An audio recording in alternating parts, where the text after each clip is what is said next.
Hello, this is Alex Calvo Garcia. You're listening to the Iron Hour podcast. Hello, once again, and thanks for tuning in to the Iron Hour podcast. I'm your host, Barra. I'm joined by two of my usual panelists today. We are without the lovely Becky, sadly, and without Mr. Iron Army Gareth. We do have, though, definitely not a consolation prize, Mr. Marco Poliga. Good evening, Marco. Good morning, Evening. good day, whenever you're listening to Afternoon, this. listening to this. Yeah. Whenever you're choosing to listen to it now. But hi everyone. And also, Mr. Max Bell, everybody's favourite politician. Now, before I say hello, I do have a very basic question, which Okay. is, Marco, what does pineapple on a pizza taste like? I never agreed to put it in my mouth. I'll put it on the pizza. I'm still waiting. Oh, okay. So you and Angelo, you're gonna flog some out the back of the van. Is that the deal? No, if Barra comes to the van, I will do him a pineapple pizza. Right, we'll do that. We'll Barra, make that happen. When are we going? When Yeah. are we going? Again, I don't think he invited you there. Marco's- I think he was very... Barra. Go on. No, but somebody's got to videotape the, quite frankly, amazing thing. Videotape. Jesus. Believe me. Okay, Do you not listen to 45s anymore? Betamax, underrated. Sure. So coming up on today's episode, which is sponsored by Best Banks Wholesale, we will discuss the Andy Butler interview on BBC Radio Humberside, which went out on Thursday. A few things to pick up from there. Of course, we'll look ahead to the Rushall Olympic game at the weekend, including our score predictions. We have our Spy in the Camp with the operations manager at Rushall Olympic, and I can tell you now, good news, it looks like the game will be on. They're his words, not mine. So you'll learn a little bit more as we go on. But the message coming from Rushall now is because of the 4G pitch. It looks like the only thing that really would get the game off would be snow, which isn't forecast at this time. We'll have our usual hero, idiot, and moment of the week. So let's start the podcast with the interview that came out on Thursday. The big news, Marco, was that Ross Barrows. The exact quote here is, "It's a big one. He's ruptured his ACL and a few other bits and bobs. He's been for a scan, but the consultant appointment is next week, and it probably will require some surgery." What's your initial thoughts to that one, Marco? Yeah, it's terrible news, isn't it? I think we was all quite speculative at the start of the season whether he could do that role at right back, or obviously got pushed into a right wing back position. But I really don't think Barrows has had a bad season at all. Ironically, that Kings Lynn game was probably one of his best games, and it's typical that something like that should happen. Look, ACL seems to be really popular at the minute. Seems to be really common. Let's just hope he recovers fully fit. I know his contract's up at the end of the season, so I don't know if that's something we maybe look at. Look, it's really unfortunate. No one wants to see one of the players go down like that. It was terrible. But no, I think I can speak for the whole podcast. We send him our best, and hope he makes full recovery and hopefully gets back on the pitch soon, whether it be for Scunthorpe or someone else. Absolutely. The I Know podcast sends Ross Barrows all our very best wishes. Max, the interview with Andy Butler, one thing he said was when he himself, Butts, had his bad knee injury, Nigel Ekins had told him he should, make use of his time, learn a language. Butler obviously admitted he never did that, but I think that the true point there is he needs to do something, doesn't he, to kind of take the focus off. And what I guess my question is, what kind of mentality do you think you need to get through a situation like this? I think unless you've had a really serious injury like that needs rehabilitating, I am not about to start telling someone out in that position out to suck eggs. I think the fact that Butler has been through it will help. I'm just looking at his, his quotes now, and he's saying he's ruptured his ACL, and there's a little bit of damage to his lateral ligament and his meniscus as well. Does sound quite complicated, unfortunately. If it transpired that Barrows was out injured for 12 months now, I don't think any of us would be surprised based on this news. I did also like Butler's quote when he was talking about it's about making sure that he doesn't feel isolated, making sure that he still feels part of the team. So, irrespective of whether or not he does decide to learn Klingon or Esperanto, I want to see him in the club, no matter what it's for.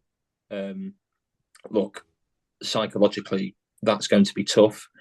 Again, one Butler, the tweet that Scunny put out this afternoon, Butler himself admitted saying it's awful news for Ross. There's no point trying to sugarcoat it.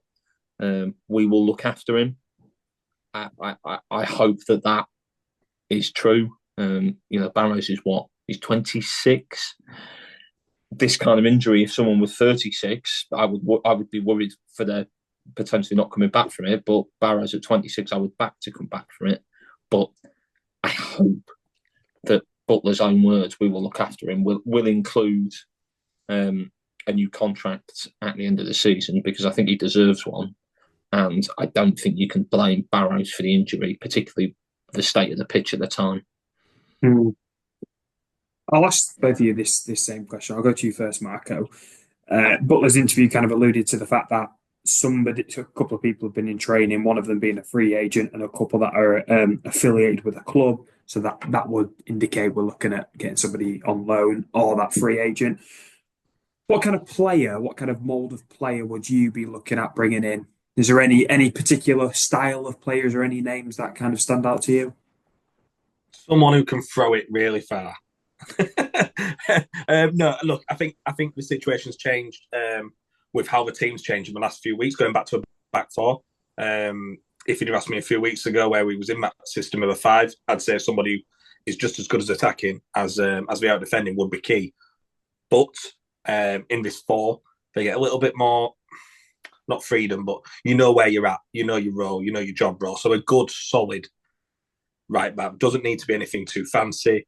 Look, someone with a bit of experience in this league as well would be, to me, be key.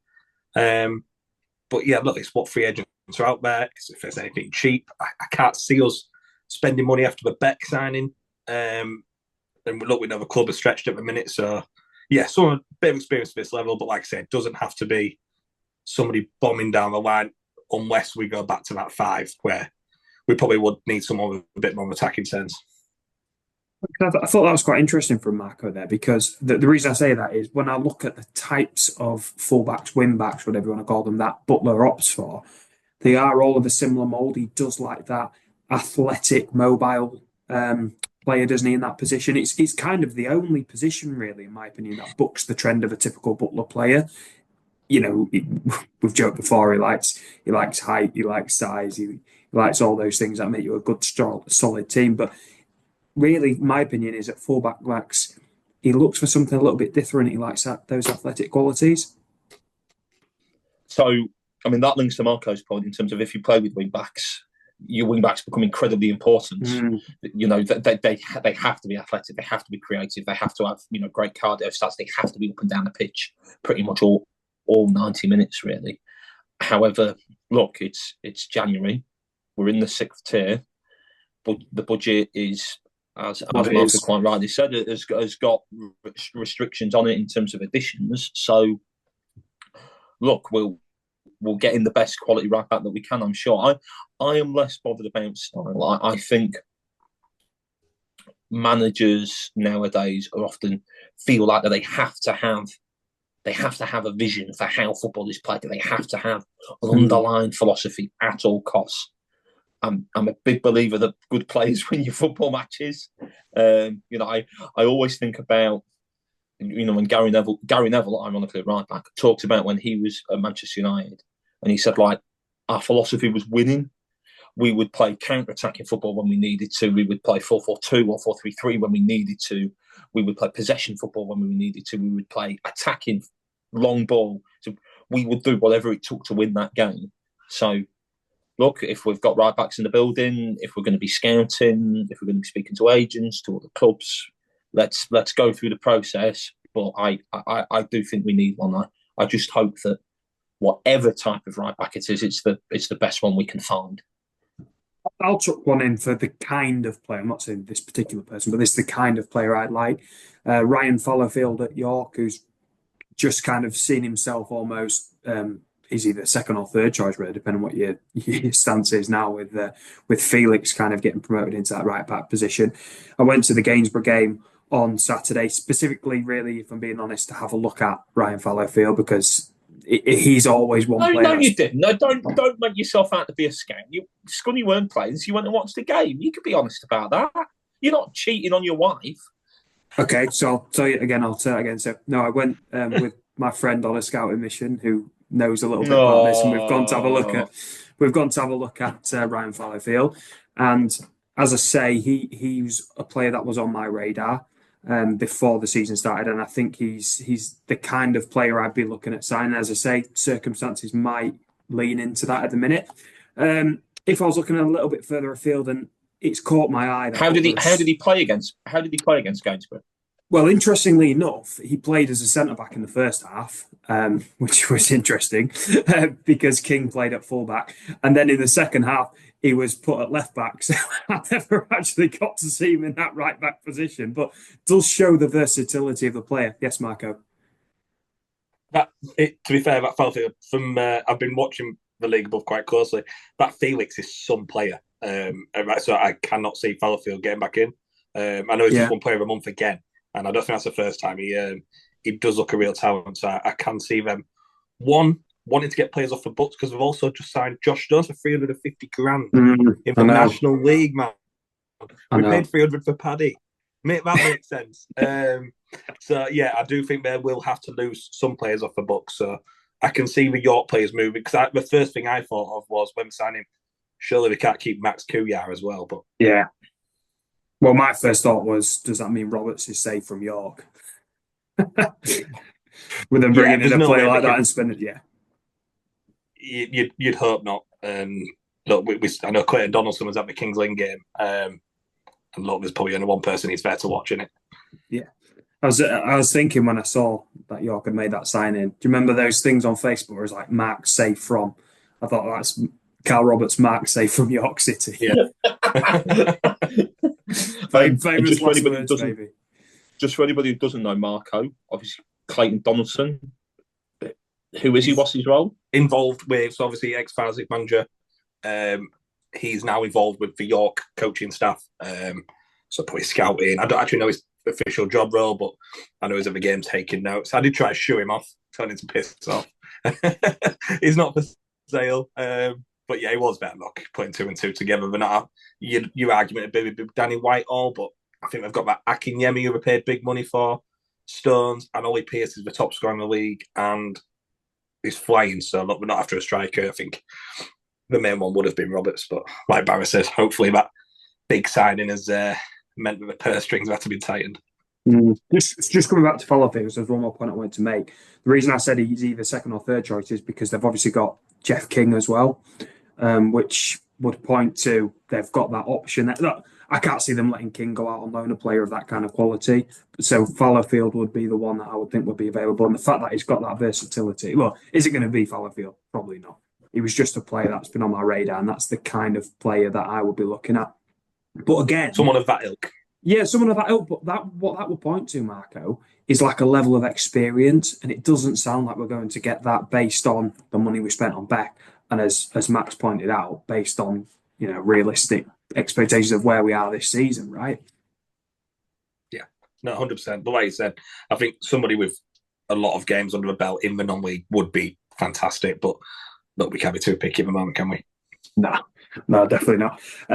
Good news to come out of this interview was that Alfie Beeston is fully fit and ready for selection. Max, do you expect to see him kind of involved in some capacity? Yeah, I think he'll be in the squad. Wouldn't necessarily surprise me if he's not in the starting 11. Look, when you win games and play well, I've always traditionally been a big believer in if it's not broke, don't fix it. But I've always been a fan of Beeston. Anybody sad enough to trawl through the podcast last season will know that I've very regularly defended him, particularly when he was playing out wide. Start of this season when Butler was playing him up front. Kel surprise if you move him in the centre midfield, which is his natural position, you get the best performances out of him. Having him back will be a plus, but we do have quality in the middle of the park. So we'll see what Butler goes with against Rushall on Saturday. Marco, Tyler Denton, it looks like he's struggling to make the game based on Butler's interview again on Humberside. You would probably assume that would mean Kelly would slot back in, right? You'd assume Kelly, wouldn't you? My only worry is that Kelly came on at right back after the Barrows injury, so that rules him out. So unless a player comes in before the weekend, you'd maybe suggest Scales moving to right back. We know he's done it before, but I think in doing that, you do lose a lot out of your midfield. I know we've just said we've got a lot of depth in there, but putting Beeston in for a Scales, the two very different players and two very different playing styles. So, but and also the point there, just in that position. The thing there as well, if you think about how we lined up for the last game, Denton and Barrows, Kelly and Scales looks very different to that, doesn't it? In terms of mobility, accessibility down those wings. Like you've not just lost one, you've lost two, although it might only be for a game, but the squad suddenly the shape looks different, doesn't it? Yeah, 100%. But I look in a back four, I think you're more likely to get away with it than if first two were the wing backs. So like I don't think it's the end of the world. I think it's panic stations just yet. Kelly's a very good replacement for Denton. Them two this season sometimes been a toss of a coin. It's just like I said, Scales probably will move into right back, you'd think. But look, it's Butler. It could be anyone. Beeston for right back. Who knows? But yeah, so to be fair, Scales moving to right back might actually include Beeston in the lineup. So who knows? If we played with a back four, I'd be amazed if it was Scales. The only way I see Scales starting in that position is if A, we're not able to sign a replacement in time, and B, if we play with wing backs. I'd be really surprised to see Scales at right back in the back four. I guess who would you put instead? Can I chuck one in there? Kelly at right back and Nicholson at left back. Yeah. Potentially, Nicholson's just been in a void, hasn't he? It's very. He's had very. I thought he was going to be a key player for the season, but he's. I know he did a bit of fitness work before the game, before the Kings Lynn game, but I thought we would see a bit more of him. But look, like Max said, you don't change a winning team, and why disrupt it unless injuries happen? And look, this is that time. If he gets a chance, I think Nicholson's a good player. He'll take it, but to shove him in that position on top of already being out of the team is maybe a bit of a big ask. But we'll see. I agree. I think my gut feeling would be. I think they'll probably bring someone in. That would be my gut feeling. And it wouldn't have surprised me if they were ready to bring someone in for the Brackley game had they not made the decision early to call it off. Like, you know what's going to I'm sure they'll have had something lined up. Max, just before we move on from this interview, one thing that stood out to me was Butts mentioning that they've been using the facilities at John Leggett College to train this week, and I've been training on 4G. So two things there. One, they haven't lost any time. They haven't lost any training time this week, despite the weather. And two, they've obviously been training on the artificial surface. We know the surface at Rushall is particularly hard. One, I guess, how good do you think it is that they've been able to train on an artificial surface? But two, do you think it'll be a difficult game considering, we haven't really played on that many artificial surfaces this season, have we? No, but I'm not massively convinced. You compare our results this season and last season on artificial versus grass pitches, there's almost no difference. And even at this level, the artificial pitches, it's not like it was in the early 90s. It's Scarborough. Crazy. Well, yeah, but then let's be blunt here. I think our pitch is the only one I've seen like a really serious injury on. True. That's Scarborough one. That Scarborough one was bad. But I just think of the classic, your Oldhams, your QPRs, your Lutons, where the ball used to bounce 15 foot in the air and you'd get, a massive gash if you slid tackle. I don't think it'll make a massive difference. We went there last season, the pitch seemed fine to me. And I think, obviously, the spine, the camp, you're wincing. You don't look happy. What's wrong? No, nothing, mate, nothing. Oh, right, fair. Well, fair enough. In terms of the weather we've had recently, it is an insurance against it. The 4G pitches nowadays can usually go down to sort of like -6, -7. I mean, I remember watching a game in Scotland, 4 or 5 years ago, and it was at least -6. It was absolutely freezing, but the game was on. So I'm pretty confident that the Rushall game will be on. But I will think there will be other games in our league that get called off. Yeah, absolutely. Let's hope, like you say, nobody gets a big gash. That would be a disaster, wouldn't it? Marco, as we look ahead to the Rushall game, honestly, absolutely, children. It's like all those those bloopers on Countdown you get anytime, like the letters come out and it says like hard, or so it's just something completely frivolous. And then honestly, we've got you absolute pair of school children. So, Marco, obviously, looking ahead to the game against Rushall, what would you be hoping for? What kind of performance would you be looking for? A win. Look, you need to follow these results on. That win against Kings Lynn means absolutely nothing if we go to Rushall and get beat. We need to follow up a good performance with another good performance, which is something we haven't done this season. Not regularly enough, anyway. So look, I don't think it has to be pretty, like you said, with the 4G pitches. I don't think we don't have to go there and play total football. I'm not saying, look, let's get some snow on it, let's hit Matt Beck. I'm not saying that, but a win for sure, and get us stable in that top 2-3 spot, because it's so tight at the top there. So I think a win is key. My prediction is that we're going to do. Let's have it now, then. Yeah, Chuckles. Let's have it. Oh, go on then. I'm going. I think we'll concede because of the changes to the back four. I'm going 2-1 Iron. Okay, and Max. We'll talk about the game a little bit more, but in the spirit of giving predictions, what would you go for? I predict that our performance won't be gash. So there we go. I knew you'd like that one. Look, Rushall are bottom, but they have won the last two. Although they were both away from home. I mean, they went to Kidderminster and won, which I think shocked everyone. Last season, all right, we beat 3-0, but it was at 1-0. I want to say for roughly about 70 minutes. It was 1-0 for a long time in that game at Rushall last season. I could see the performance not being pretty, but was getting the job done. I'll go for a 1-0 Scunthorpe win. Mark Beck header. Nice, yeah, I know, some shout that in it. I'll go 1-1. We're going to go 1-1. I'll tell you what. Boo. I'd be, like Max was saying earlier about Beeston, I wouldn't be surprised if he does put him down to strike. Beck could possibly not be on the bench. That would be a huge call. I mean, I know it's a plan B. But only having 5 players at this level. Look, with that strength, depth of midfield, you've got your Williams, who, I mean, for Ginger Zidane, in your opinion. There's a lot of strength on that bench.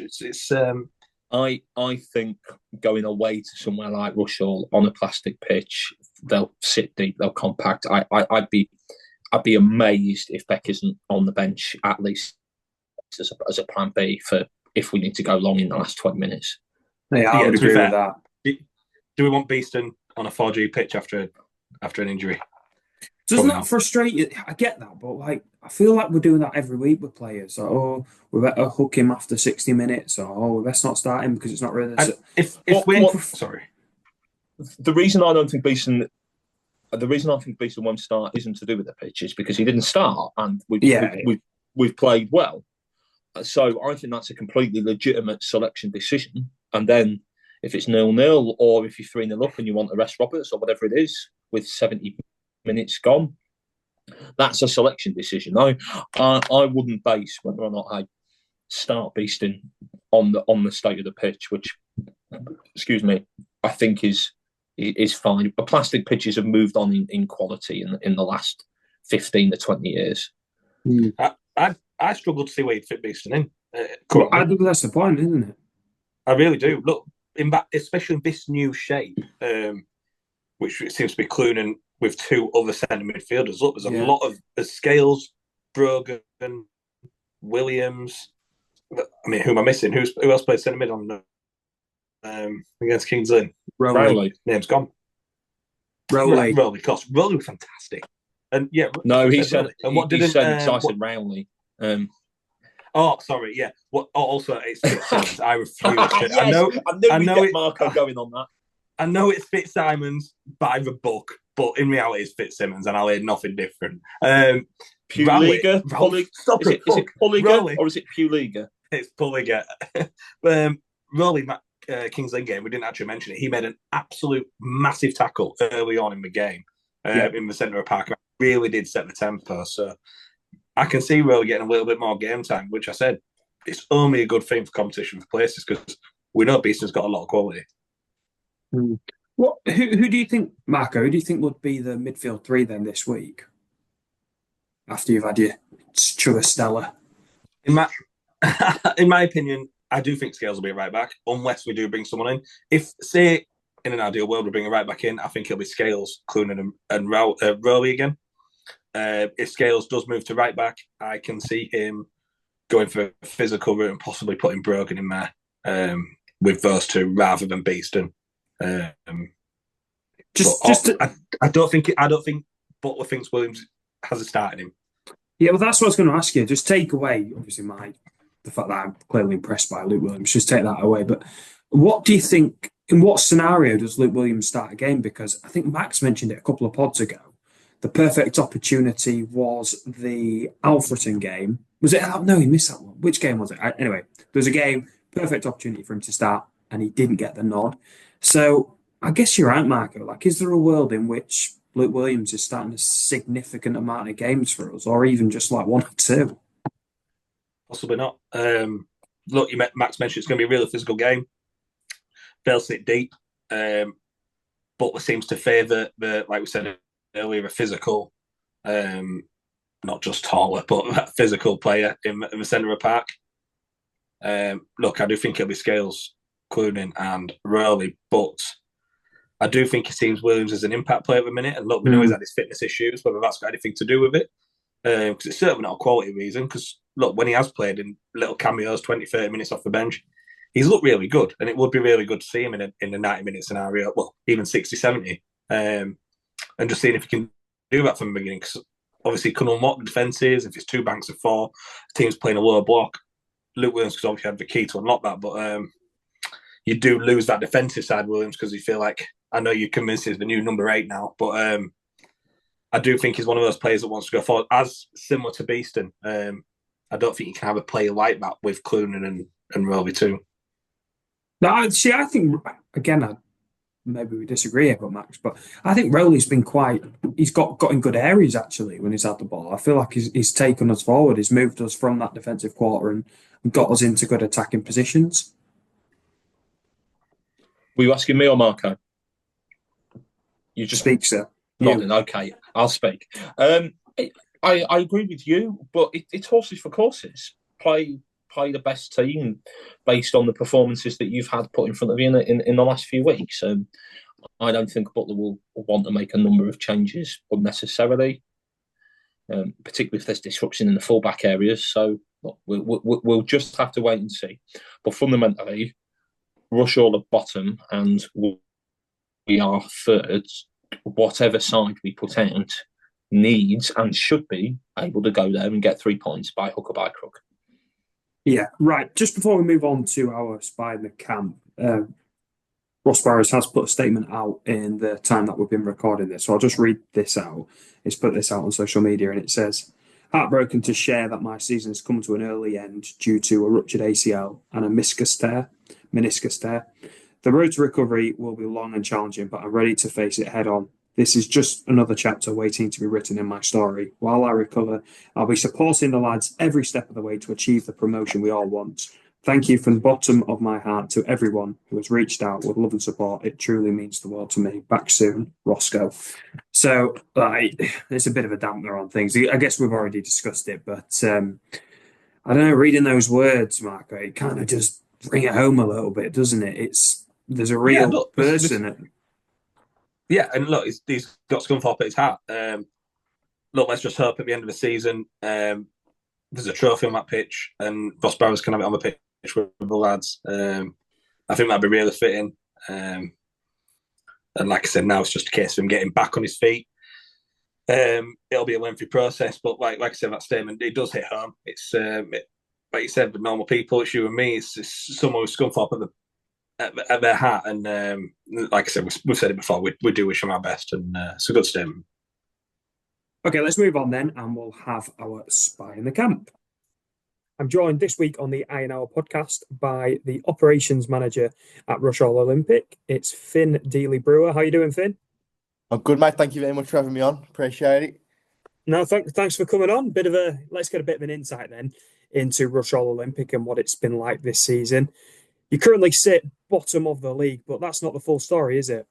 No, it's really not. We stayed up on the two, 3 games ago last year. We had a really good team. We had some really good loan players come in. A good manager and a good management team, but they all decided to leave in the summer. So we lost a manager who'd been with us 6 years. Obviously took us up, kept us up, built a squad, and then dropped down a level to go to Stourbridge for reasons I imagine you can imagine. And took quite a few players. We had a whole squad rebuild at the start of the season. New manager come in, and it just didn't quite work. It hasn't quite worked out. Well, it didn't quite work out, should we say? And then obviously we went back to this about a couple of months ago. We had Richard Sneaks and Steve Hinks and Sam Manton take over, and it's kind of rejuvenated us a bit over the last few weeks. Picked up some good results, but the first half of the season was tough. We obviously it's not easy when you lose loads of players and especially successful players. Some have gone up, a few have gone down. Now Strike is now playing for St Mirren in the Scottish Premier League, and you've got Ronan Mayer at Walsall and Rico Brown at Walsall and players like that. So it's tough when you try to start from scratch. But the last few weeks have been good, positive, some big results that have kind of kept us in the mix there. There's a bit of hope coming back around, and hopefully we can keep that going on Saturday. Well, let's talk about those 2 results. I mean, the big one is obviously beating Kidderminster 1-0. Was that away from home as well? Yeah. Massive result there. Unbelievable. It's probably, if not the best result in the club's history, to be bottom of the league against Kiddie, who were joint top or second or third. Size of the club, I think they sold out 3 stands on New Year's Day. So for us to go there, not winning in 14 games or whatever Dafty was, and they haven't lost in 14. Phil Brown's there, Premier League manager. For us to go there and not just like scrape by, we had a few chances, but we looked solid, we looked well, and we deserved the win. We wanted it more than them, and ultimately we deserved the win. And it's just that for morale has just completely changed. Hopefully, changed the course of the season, really, but it's completely changed the last few weeks and the feel around the team and the club. Well, the thing in football is it's important to follow things up, and of course, you did just that by beating Farsley Celtic. I think the score was 3-1, but Farsley in a little bit of trouble. Where was that game played? That was at Buxton. We were probably closer to Buxton than they were for their home game, which is just crazy. It was a really weird atmosphere. It's almost like a really pre-season friendly where you're playing against in the snow. There was like a handful of people there. We probably had as many away fans as they had home fans, if not more. Which it's really weird. I've never experienced it before, so it was really weird. But we did well. We did well, score from set piece, played some nice football, and managed to back it up, like you said. In terms of goal scoring threats, obviously I note that Jerry McDonough, ex-Scunny player, left earlier on. I think just a couple of weeks ago. So, what kind of void has that left for Rushall, and have you found a replacement yet? Jerry was. We've had a lot of injury crises. This to be fair, we had quite a few injuries. So our main striker was Luke Benbow at the start of the season. He was our top goal scorer until he properly badly broke his wrist. Early December, he was out for a fair few months. So then obviously Jerry was kind of in and out of the squad. So we all of a sudden you're looking thinking, well, we've got Jerry who hasn't really played much football, and all of a sudden he's gone. So yeah, he did leave a gap. Injuries, and especially up top, did leave a gap definitely. But we brought in Cian Riley on loan from Solihull Moors, who scored 3 in his last 2 games, and that's probably our biggest goal scoring threat. And he's been brilliant since he come in. You talked earlier about Sam Manton being part of the managerial setup now. Obviously, played for Scunthorpe United when we was in the Football League. Very good player. Only played a handful of games so far for you this season. I think just 5, but last two games is featured at the back end of the game. So, what kind of role is he playing? Is it much more of a coaching role? Would you say than a player? And what's he like to be around? Because we never really got to know him as a person. He was kind of quite distant, really. Mancy's one of, if not the best blokes I've ever come across in football. Generally, he's a really good mate of mine. He's funny. He's charismatic. He's a bit of a bellend when he wants to be because he's that kind of bloke. He's class. He's easily one of the best blokes I've come across in football, and he's took on a coaching role where he hasn't had much coaching experience before because he wants to help the club, and that is the ultimate thing. Is the reason he's here is because he wants to help the club. Some of the stuff he's had to go through, his injuries over the last 18 months, 2 years, is you wouldn't wish that on your worst enemy. It's horrible. So the fact he's still here, he's fighting fit, he's getting back to his match fitness, and because you said it yourself, he's such a good footballer, but off the pitch as well, the influence he has around the squad and around the club, more importantly, like he's always in and around talking to the fans. He gives fans lifts home, and he's just genuinely a top bloke who we're really lucky to have at the football club. So what the plan for him then? Is he just coming back from the injury, so you would expect at some point he'll fight his way back into that starting lineup? Yeah. A player of Mancy's ability and on the leadership and what he brings to the squad, he's just too good to not have. As much as a great coach he is and a great person around the club, he'll definitely be, once he gets back to his match fitness and gets over his injuries and builds himself up, he'll definitely be back in the starting 11, you'd imagine. Obviously, we played each other earlier on in the season, and Scunny came up 3-0 winners. And probably for me, I marked it down as one of our best performances of the season. Rushall never really got going that game, and I think other than one chance you had in the first half, sort of half chance, nothing really kind of clicked. Yeah. What kind of performance can we expect on Saturday? Do you think it'll be similar? I seem to remember you had 3 at the back. Is that right? Yeah. That's a good question. Testing my memory now. So that was obviously under our past manager. Yeah, of course. Yeah. There's been quite a few changes in terms of the way we play, and I imagine it'll be a 4. We usually play as kind of 4-3-3, kind of a free midfield kind of role, which seems to be a balance. I imagine it'll be kind of like a performance against Kiddy. Well, you're flying quite high in the league. You're a good club and a good team. So I imagine we'll be backs against the wall for the majority of it. But if we can just break here and there and have a few spells in the game and defend resiliently, hopefully that's enough to get something from the game, like we did at Kiddie. Ultimately, that's the big thing when you're playing great teams and big clubs with big budgets and brilliant players. You've got to fight and you've got to have backs against the wall at times. So it's all about the moments where we get on the ball and the moments we have can we show our quality kind of thing, and hopefully we can do that like we did at Kiddie. And finally, then, obviously, there's the cold snaps coming again. We're in the middle of it now, but there's the artificial pitch at Rushall. Presumably, no kind of issues ahead of the game so far. No, our 4G pitch only gets called off when it snows. Basically, we're forecasting any snow.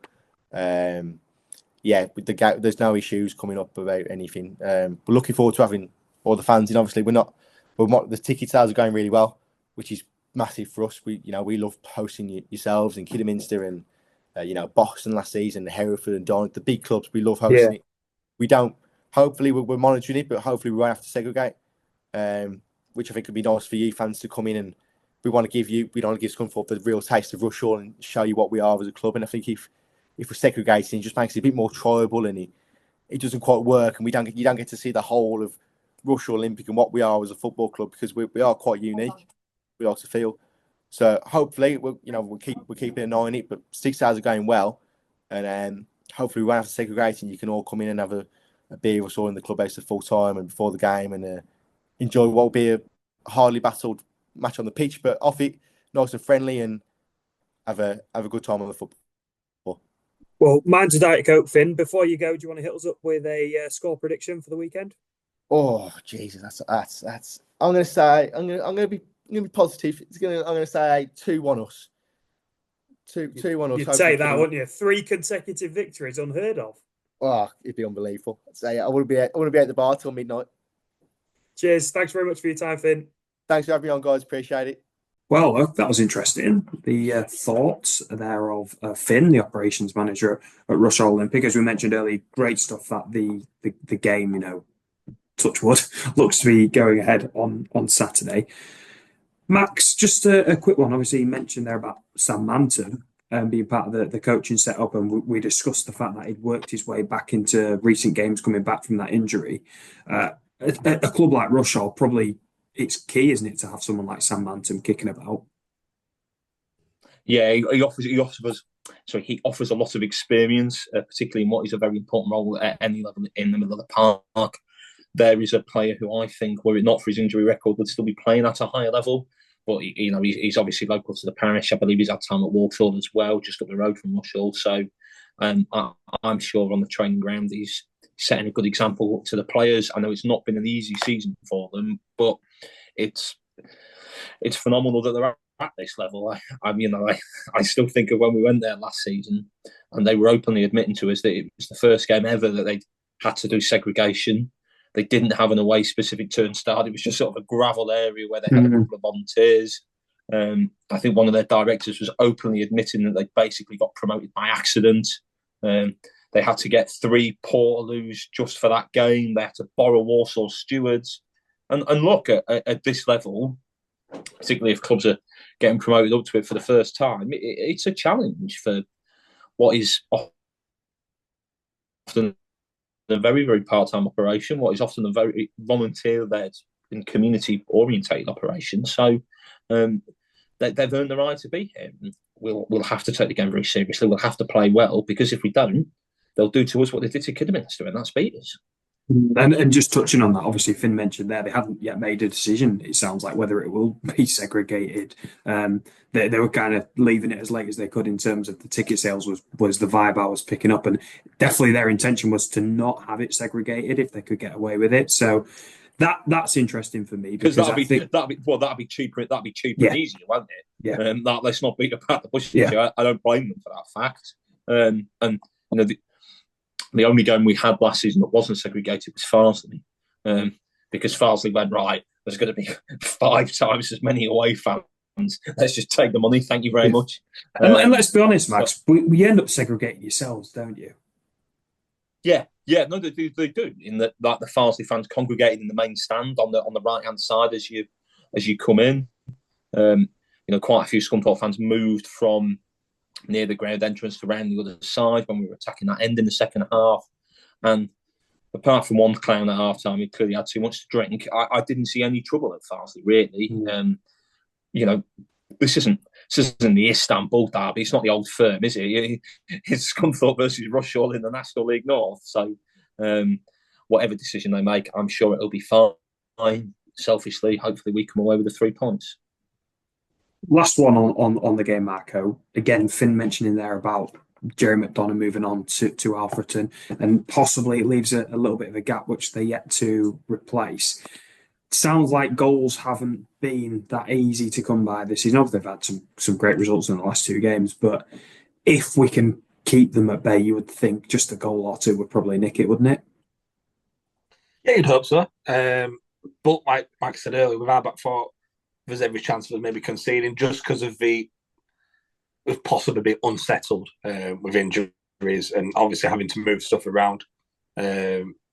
But look, we didn't think Warren and Ryan would score against us. So look, we can't take anybody lightly. Certainly not Rushall, certainly not any game in this league. And like you said, I think what you said is probably fair on our reflects our score predictions. Max going 1-0, a scrappy 1-0, me going 2-1. I do think 1 or 2 goals will nick it, like you said. Yeah, I think you're right. Okay, then let's move on. I think we've got through a lot. Considering we haven't had a game, we've managed to kind of have a good discussion there, I thought. Let's have our hero, idiot, and moment of the week. Max, if you'll kick us off then with your hero of the week. Yeah, so my hero of the week, it was doing the rounds on social media. For anybody who watched the League Cup action midweek, Newcastle went down to North London and beat Arsenal 2-0. I don't know if you could see the photo. There was great footage of a little Newcastle fan. He didn't look much older than 9 or 10. Absolutely thrilled that they won. So Newcastle hunting for their first major trophy since the 1950s. There was then an email that the lad's parents had clearly got from the school basically saying, yeah, we saw him on TV. It's an unauthorised absence, and there's a risk of a fine there. But I just thought that's great. It should be about the next generation. Football should be an affordable sport for families, especially in a big working class city like Newcastle. It's a one-horse town. They're desperate for a bit of success, and actually just seeing kids who can still go to the football with their family and have great memories, like that's what got all three of us involved, and I want to see that carry on for years to come. Well, that's a great answer. But of course, Max, you and I would never have missed school, would we, for a football match? No, God, no, definitely not. I mean, I can definitely say that the Specsavers in Milton Keynes is world class. That school receptionists often, if you show them, basically milk bottles that are that thick, and say you've got an optician's appointment, they often believe you. I don't know what it is. Yeah, and I definitely did not go to the Newcastle game away on a Tuesday night when I should have been at school. Definitely did not happen. Marco, who was your hero of the week? Mine, I could probably just say week in, week out, to be fair, is an absolute idol. It's Roy Keane. The Liverpool-Man United game, cracking game 2-2. Obviously, Trent's rumoured of a big move to Real Madrid, and Keane quoting saying, after watching that schoolboy defending, there's rumours of him going to Real Madrid.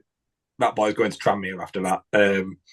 Look, it's absolutely... fuck Tranmere. We need to run back. Yeah, I'd love to see Trent playing on pinging some 60-yard balls on Cleethorpes Beach. Otherwise known as but ironically, we should be with Sam's venue again. That's a good idea. That's very good. That's very good. So I would like to see that, but yeah, look, Roy Keane is just the gift that keeps on giving. So that was my moment. It is a good one. I am going to give it to Max though, because it's a great answer, mate. Football is life. Football is life. The Danny Rojas impression there, if anyone was wondering. Let's have a bit of Ted Lasso. Yes, by the way, absolutely underrated program. I was feeling a little bit sad the other week, and I just binge watched Ted Lasso for about 5 hours, and suddenly the world felt a lot better. So that's my confession. Let's have our idiot of the week. Marco, let's stick with you. Who's your idiot of the week? Mine is the League of Serie A. I follow it really closely. Obviously, support Cagliari there, my home team, my local team. But this is definitely won't concern Cagliari anytime soon. But the semi-finals and the finals of the Coppa Italia, very equivalent to the FA Cup, being held in Saudi Arabia rather than Italy, purely for financial reasons. Look, I can understand the teams doing it. It's a new striker, it's a new midfielder. But look, for a football purist, it's not for me. It never will be for me. Imagine the FA Cup being and going and playing in America or Saudi Arabia. It's just not the same, and it's not right. And it's something I don't want to become the norm. Just like the boxing or like all the sports will now. I really don't want that to become the norm. So yeah, they're my idiots, and just stop selling out. Yeah, well said. Max, do you want to hit us up with your idiot of the week? Yeah, it's a little bit less profound than that. My idiot of the week's at Everton for sacking Sean Dyche. I think particularly last season did an absolutely brilliant job. If it hadn't been for their points deduction, they'd have finished above Brighton. They don't have a good side. They don't have a good squad. They've probably got like 3 genuinely good quality Premier League players. One of them's Jordan Pickford. One of them's the Calvert-Lewin who's never fit, and the other one's Branthwaite, who I'm sure they will sell at some point. If they don't get this managerial appointment right, I know David Moyes has been linked with them, which probably wouldn't be an awful appointment, but I think there's a real risk of that Everton be going down this season. They don't have a good side. And if I was an Ipswich or a Leicester, I'd look at that and think, we could take advantage of that. Don't you think it's weird that he's been sacked on a game day? I find that really bizarre. That almost points to it not being football related. Or it just points to the fact that it's a stupid decision because that's what football clubs do. But I'm not people talk about playing a certain way, exciting football. They've spent hundreds and hundreds and hundreds of millions of pounds on that new stadium. You need to be in the Premier League when you get there, and that is always the one guarantee you get with short dice. They're good draws against Arsenal, against Manchester City. They would have definitely picked up enough points to be in the safety.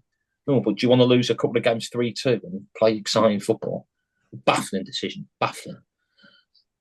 Marco, was you going to add something there? I do think Max is spot on there, but I also thought Wolves were wrong for sacking O'Neill. And look how that's ended up. I think it's ridiculous. I think Dyche keeps them up, but I also do think Moyes will keep them up. It's quite likely. Look, if they go and appoint Moyes, that's a good appointment. I know Mourinho's already ruled himself out, which would have been hilarious. But if they don't get Moyes and they start scrambling around with somebody who's maybe had a bit of experience in La Liga or the Bundesliga, that is a very risky move for a club that can't afford risks like that. And especially teams like Everton and chew him up. Yeah. A La Liga coach going to Everton and seeing that. No. Well, I'm going to give the point to Marco, which sets up the moment of the week pretty nicely. So, Max, kick us off with your moment of the week. Yeah, I mean we've already touched upon it, but for me it was the statement for Butler confirming Ross Barrows' injury. It's particularly in the lack of a game. It was news I think we were all expecting, but actually the fact in a way that he's not just done his ACL, there's been a meniscus tear as well. It is doubly worse. Nobody ever likes to see it, and hopefully it's not the last time we've seen Ross Barrows in a Scunthorpe United shirt. So, like Marco said earlier, fingers crossed, and wish him a full and speedy recovery. Yeah, well said. Marco, what was your moment of the week? No, but can I change my edit? Because I've just checked the Everton game, and can my edit with Darren Ferguson because he didn't bring Ashley Young's son on for a single minute to play against his dad. What an absolute fucking joke. We're 2-0 down. Could have brought him on for 1 minute. Ashley Young came on in the 73rd, and he's left him on the bench all game. Criminal. But yeah, my moment, I just wanted to get off my chest. My moment could not be anything else but Luke Manuk. Winning the world champs. Look, he's a superstar. Not in the making. He is ready-made. He is unbelievable. And look, I know you can have a debate if it's a sport, if it's a hobby, if it's just a skill. Whether you do or not, he is unbelievable at it. And I think he's going to dominate that sport for years to come. And I hope he does, because he seems a really genuine guy with his feet on the ground. And I was rooting for him the other week. And yeah, I'm glad he won. But Harry, and I'll give you the point. Marco wins it with Luke the Nuke. If I could chuck in what my moment of the week would be.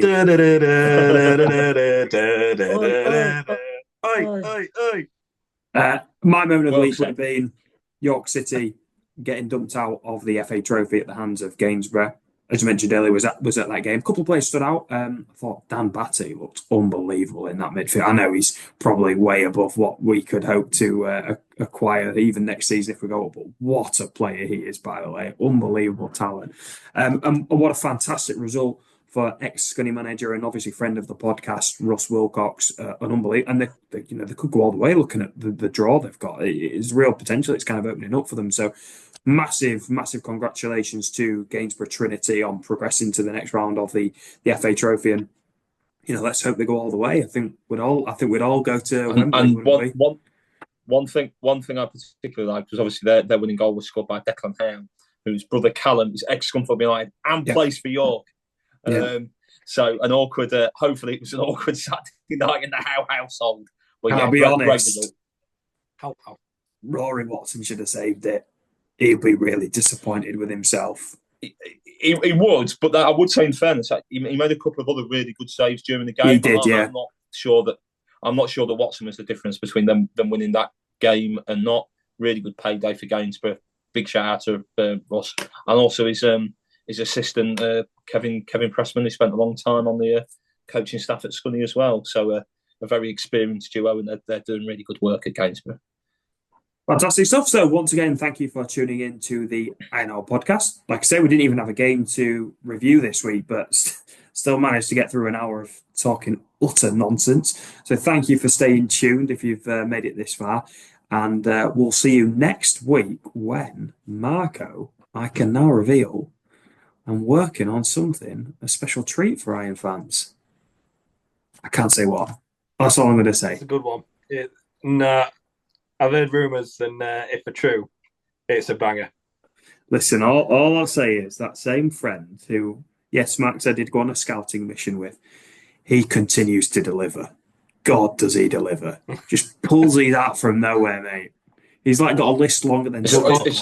We'll call him a postman. Does it? I was going to say, it's that old Peter Kay joke. Does he deliver? No, he does lamb, chicken and fish. Jesus. And yes. Rory Mercado. Yeah. We're joking. I wish. I wish it was. No.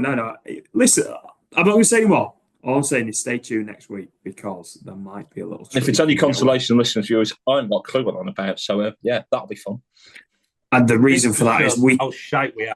Yeah, we keep Max away from every editorial decision.